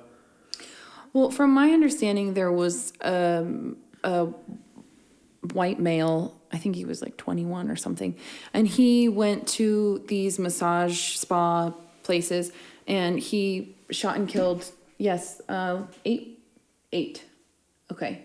And basically, from my understanding, is that he was a part of very like conservative Christian church group, and he was in therapy treatment for sex addiction. And Sex addiction. he felt threatened by these massage parlors because they were temptations for him. And so like a happy ending type setting. Yeah, so I think the Stop Asian Hate is really about this stereotyping Asian women who do the happy ending, just like you said, right? Like, okay, people know, Asian massages end in a happy ending, but that's a stereotype. I feel like it's a lot less, I've never explored it myself. I feel like it's a lot less common than people would like to lead on. Or maybe it's not. I have no idea. Know. Yeah, I have no but idea. Like that is a horrible stereotype to extenuate with somebody. Yeah, but I think ultimately it stems from all of this sort of like indoctrinating people to hate women, to see women as a threat, and to see women's bodies as a threat, and dehumanizing women. And so what's happened is, I cannot say I know. I can only speculate that this young white man, he was indoctrinated into this belief that women's bodies are temptations, and sexualization of women is like temptation from the devil. And so then that like narrative probably really affected his psychological, and if he was already sort of having problems addiction and with treatment and what is sex addiction? That's a whole other thing. I think that's a whole like spectrum of have me back, we'll talk about that.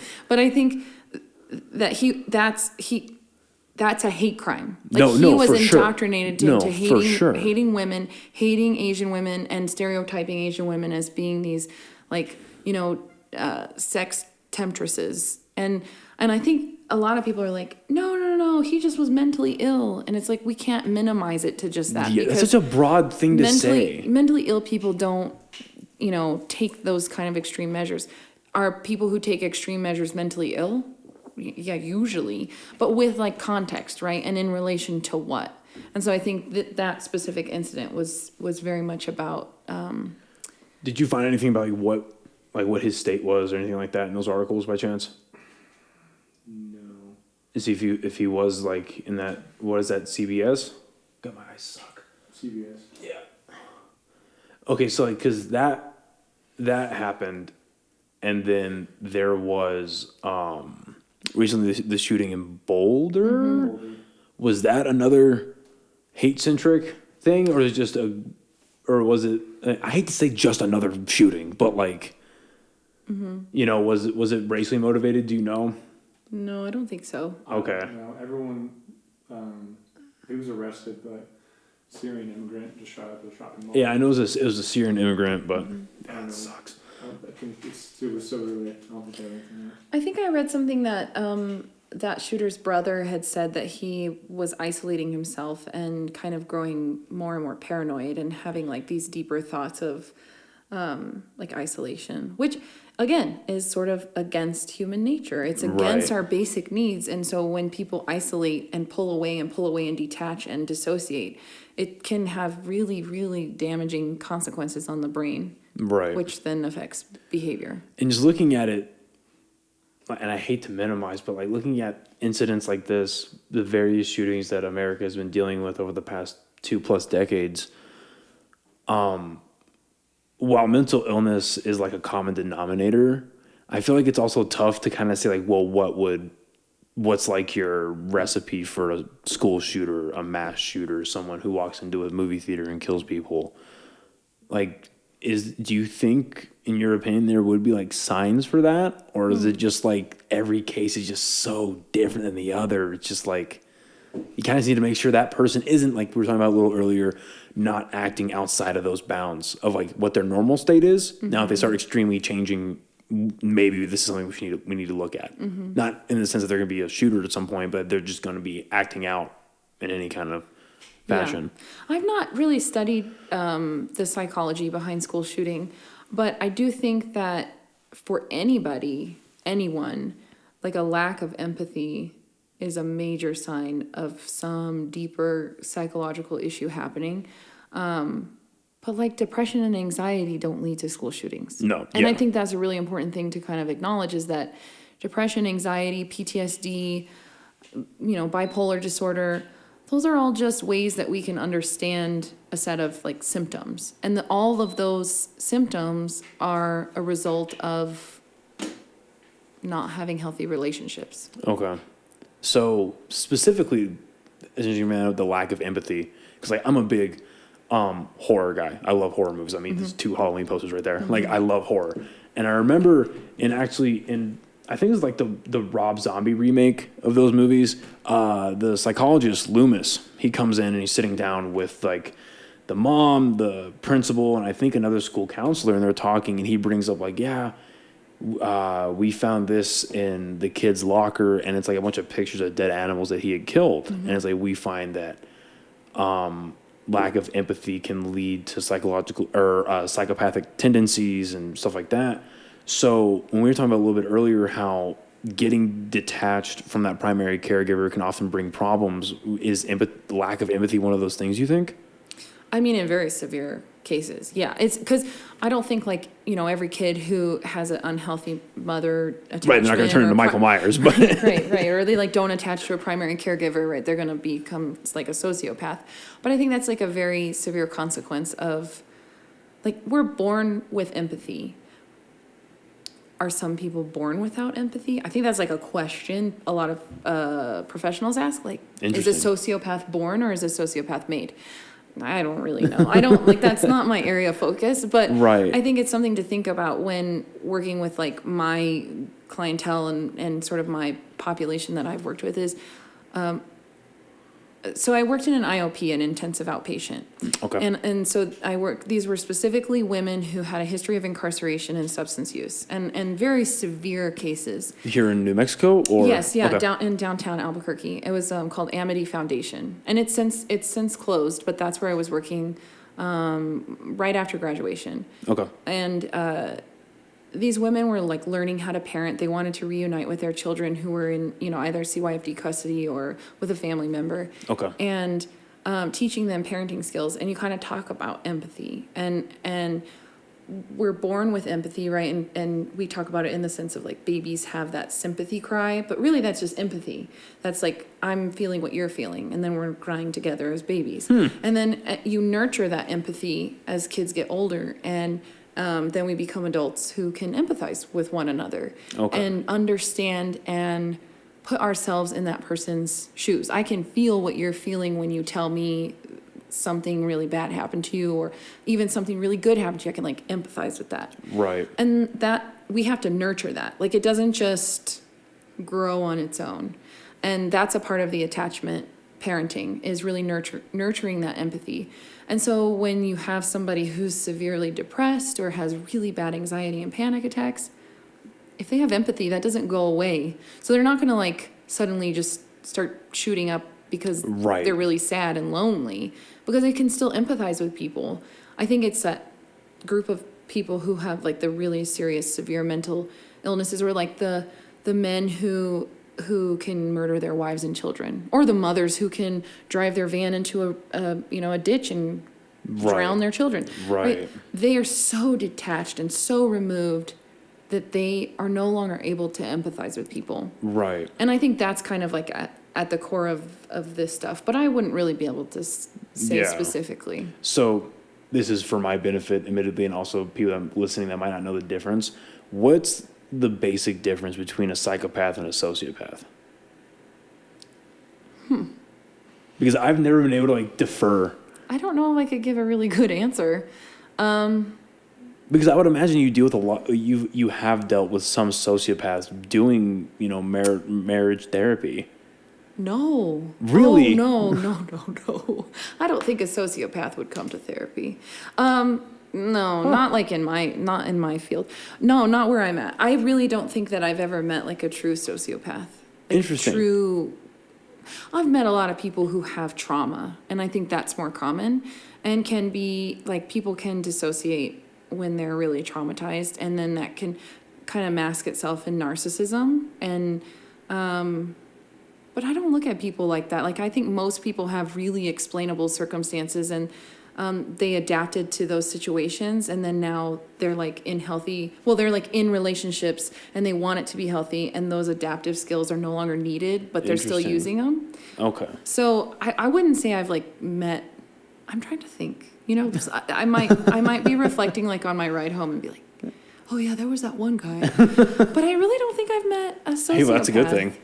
I think so. I mean, they're not that common, like where they're just everywhere. But I have met a lot of like very narcissistic people Okay. in my work and in my private life. So, during his time as the president, those were probably the two out of the negative things that he was called that aren't four-letter words. Trump was very much called a narcissist and a sociopath. I mean, as much as you would like to talk about that, like, would you agree that he was a sociopath? I wouldn't be able to say, because there's a lot that goes into sort of assessing. I don't know a lot about Trump, like in his outside life, but from what I've heard and seen and understand based on what other people say, is that he was, again, going back to relationships and attachment, he didn't have an attachment. Right. So when you think like, are his behaviors related? And I'm not trying to tell people to like sympathize with Donald Trump. I'm not like saying anything other than there's got to be reasons why he is the way he is. Right. There's always a backstory to what's going on. It's Yes. never just someone just pops out Right. like, I'm going to be an asshole 100% of the time. Yes, and I think that it's been so ingrained in him to be this way that it's hard to go back now. Right. Imagine all the things that he would have to remove himself from and get rid of in order to change. Well, I feel like there's an element of, if you want to be, especially like in the business world, if you want to be stupid rich like he is, and you want to succeed in that life, and then along the way, like, he's known for his success, but as much as he's known for his failures, right? How many times he's gone bankrupt, the Trump steaks, the Trump University, all these crazy things that failed for him, you know, having that just thrown in your face 24/7. I'd imagine after a while, you're kind of just like, fuck you guys. I don't care. I'm going to go make money. And I have it upstairs. I've been meaning to read it. Mary Trump, I think that's his sister, right? Can you look up who Mary Trump is to him? I'm pretty sure it's his sister wrote a book about him. So it's not very big, but apparently it just like documents what like happened in their household. And Niece. it's a niece. So it's Trump's niece? Yeah. Okay. Like how he was like when she was growing up, and like how all these things happened. That's one thing that she brings up, is like he didn't really have an attachment to parents, to anyone else. He was kind of just there. And then he was like, fuck it, I'm going to inherit what my dad's got and make the most out of it. Yeah, right there. Too much, never enough. Yeah. Yeah, I mean, you can imagine that when you're a kid, and I'm sure many people watching, listening, have experienced where like nothing that they do is good enough for their parents, for their friends, for their partner. Like, and that can be such a damaging, I can't remember who it was. I can't remember which psychologist or doctor said, but the perception of being alone or not being seen is more emotionally damaging than anything else. And that's why relationships are so important. Because if we can be in a room full of people, but if we feel alone or perceive ourselves to be alone, that is so damaging to our psychological development and to our decision making. Right. So if you take a person, possibly, maybe like Trump, who seems to have had this sort of childhood where no matter what he did, he was never seen, right? His experience, his worth, his efforts were not validated. I don't know if that's true or not, but you know, if it was, Just assuming. yeah, I'm assuming that it would kind of create this effect, possibly, where he just has those narcissistic tendencies. Has those, I mean, his what was his catchphrase from The Apprentice? You're fired. yeah. You know, making that kind of your mantra. Yeah. Two things before we close out.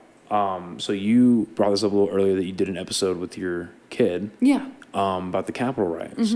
So 9-year-old son, you said? Yes. Okay. So how was that? How did you break that down? Sure.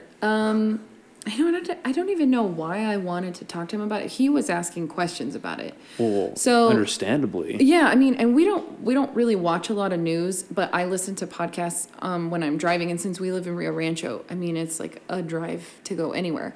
And so I listen typically to The Daily, which is the New York Times podcast. Yes. Mm-hmm.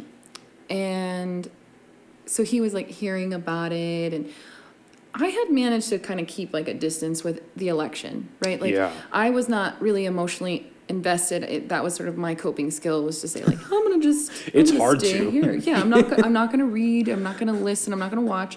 Yeah. And then once all that was over, I was like, okay, I'm in it. I want to see where things go. And I think that shift for me, I sort of felt like my feet got swiped out from underneath me when the Capitol riots happened, because I was beginning to get invested in like Biden becoming president and our changing and getting vaccinations and all this progress. And I think my 9-year-old son might have witnessed me being upset about it, and talking to my mom and my dad and my husband and family about it. And so he was like, what's going on? And I used the podcast as kind of a way to have a conversation with him. And from his understanding, based on everything that was happening, was that like these people who supported Trump wanted him to win, and when he didn't win, they were like gonna go stop everything from happening so that he could win. Just ridiculous. Which, from the mind of a 9-year-old, it was like, I mean, yeah, that's kind of what Yeah, happened. from the mind of a 9-year-old, that makes sense. Yeah. We're going to go stop the count. Yeah, and I recommend you go listen to it, because to hear his words and his... Go on Apple Podcasts real quick and look up The Good, the Bad, the Family. Please and thank you. So, you were saying? From his own words. Yes, yeah. So from like his own perspective of like what was happening, and kind of talking to him about it. And before we recorded, though, I was like, we're not going to call people names. We're not going to say people are like stupid for doing this, because it's important. Like for me, I want to teach him that sometimes people can get really confused. Yeah. And these people were really confused. And, his dad is in the military. We're a military family. And that was really, I think, hard for us to sort of comprehend that veterans and, people could do something like that. And so we were all kind of as a family trying to wrap our head around like, what just happened? Well, it's interesting you say that, because like I've got buddies that are in the Guard here, and they were telling me how they had to do an extremist briefing this past like weekend, and one of the guys running it for him, one of the NCOs that's running it for them was like, yes, our oath is all enemies, foreign and domestic, but looking at these people, I don't call them enemies. They're our countrymen. They're confused. They're misguided at best, but they're not enemies. Well, and I think it's hard because even when I'm misguided, I don't do things like what they did. Right. So it's sort of, it's hard to... It's hard with that herd mentality and the raised emotions and these people that, like, it seemed like not all of them, but, like, it just seemed like some of them almost followed Trump like a God complex. Yeah, and I think it's like, why is that happening, and how Yeah. can we stop that from happening again? It's scary. So you sat down with them and you informed, like, we're not going to call them names. We're not going to... Yeah, and then we just sort of... Are you on Spotify? I am, but I think I kind of like got on Spotify late, so I don't know if it's on there, but it might be. I'm not very popular, so it's like scroll down. If you can't find it on there, you can find it like... You could probably go to podcasts and shows and click see all, and I bet it's a turquoise. No, buddy, bottom right. See all? Yeah. If you can't find it there... There it is, right there. Oh, cool. Yeah, difficult conversations with children. A conversation about the events of January 6th. Can you like right click that and put save? Because I haven't add to queue. Sure, why not? And then do follow. Yeah, I'd be curious what you think. Yeah, because I listened to you on the Apple app. Yeah. So anyway, so you're having the conversation with him, and like, how did that go? I think it went really well. I mean, he was very insightful. I'm trying to think about like the specific things he said, but overall, like generally, he was kind of curious about it. He was concerned, and I think he was like, we need to pray for them. I know, so sweet. But he's like, we need to pray for them because That's precious. that's wrong what they did. They need to learn a better way. And Well, thank God he said that. yeah, I didn't really know what to expect. And so, that's what's so beautiful about children is they say the most amazing things. And what he had to say was really insightful. That's awesome. Yeah, and I think for me, it's like, okay, well, I already felt that way, but I know for some of my family members who listened, they were conflicted. They didn't know what to think. And sometimes, like, hearing it from a child, it gives clarity because it's not tainted with all the other There's no crap. filter. Yeah, there is no filter. Yeah. Except me saying we're not going to call them stupid. Right. Yeah. The only filter is the good one. Yeah. No, that's awesome that you're able to have that conversation. So, like, how did you present it to him in a way that's like not too concerning? Because I know you don't want to scare the crap out of him. Yeah, But I think first I said, it's okay to be scared about this. It's a scary thing. yeah, So kind of giving him the space to be worried and afraid. the pre-validating almost. Yeah, and normalizing that it's scary. And I kind of, on that podcast specifically, I give some advice for when you're going to talk to your kids about really hard things and what to do. Yeah. And really the big thing is validating them. Like, you're scared? Yeah, I can see how you'd be scared.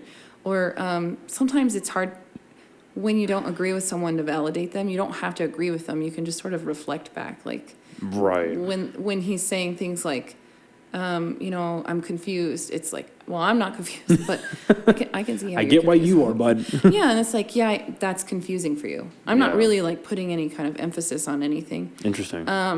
But this is a really important thing, and it's something that is important in my work with adults, parents, kids, anyone, is like before you're gonna have a tough conversation, you have to regulate yourself. Yeah. And so it was important for me to be regulated. Like, I'm not coming into a conversation that's hard with my kids and like emotional and crying and oh my god, because it's like then they're gonna become too codependent. Like, well, I better tamper my emotional reaction to Right. calm mom down. It's like, Yeah. no, I need to be regulated and in a good place so that when they need me, I can be there for them. And it's the same with friends or partners or any kind of relationships. Like, I'm gonna regulate myself so that I can be more present for this person. Be that strong foundation. Well, not necessarily even strong, but more just like present. If I'm off on my emotional breakdown, I can't be in this conversation with you. I can't be Right. present with you. So if I'm going to have a tough conversation, I need to be present. And in order to do that, I have to regulate. Wow. Yeah. And that's hard in this world. Yeah. And if you've never learned how to regulate, how are you supposed to do that? Yeah. No, it makes- Phone. I'm going to regulate with my phone. no, yeah, just about Yeah. disassociating. So the last thing I want to cover real quick, just so what gave you that final push to want to do a podcast? Okay, I started the podcast during COVID. Right. And I was like, I think feeling that lack of connection, which is ironic because a podcast you're sitting alone and you're like talking, which I'm kind of figuring out now how to like have conversations, and it's much more fun to have conversations. So I started with a friend of mine, Yana, and then I did my son, and then I did my sister who had a baby during COVID. Okay. It's way more fun to do a conversation than talk at a microphone. But I think I was like, I have more to give, I have more to say, and I did it really for myself. That's awesome. Yeah, like I have thoughts and opinions, and I want to empower myself to like live in that truth. And so I'm like, well, what better way to do? And you mentioned, I think you listened to my podcast about discipline versus punishment. Yes. So I listened to your intro one, like about who you are and Mm-hmm. stuff like that. I listened to the one about pets being part of the family. Yeah. Because I was working my podcast actually and listening to yours, and my girlfriend came down. She has a cat she absolutely adores, and I saw your title. I just wanted to fuck with her, and I was like, "Hey, do you think pets are a part of the family?" I just got the death glare, and I was like, "I'm kidding." So this is the one about the pets being part of the family, and then finally, yes, I did listen to the one about discipline and punishment, stuff like that. So Yeah. that was a good one. I like that one a lot. I was on fire. I got done with that, and I called my sister, who's a social worker in Texas, and I was like, I clicked the button, submit to like publish it, and I immediately was like, oh God, what did I do? I felt like that a couple times. Yes, because it was so controversial. I mean, I was on a soapbox and I was like, I'm not standing down. Spanking is not good. Well, and you have to like that's what's so cool about this is for two reasons. Like, you have to like be strongly opinionated. You can't like, maybe I think about the. No, you have to be like, this is what I think. Yeah. You have to be like calm and, don't be like a dick about it. Like, yeah, this is what I think. Well, that's why it was hard, some of the questions you're asking me, because I'm like, well, I don't know. I don't know what to say. And then what's cool about podcasting is it's not based on ratings. It's not based on money. Like, you don't need a lot of money to do it. I just got really fortunate with people that literally wanted to invest in the project. Yeah. And then this happened. But all you need is like really a phone.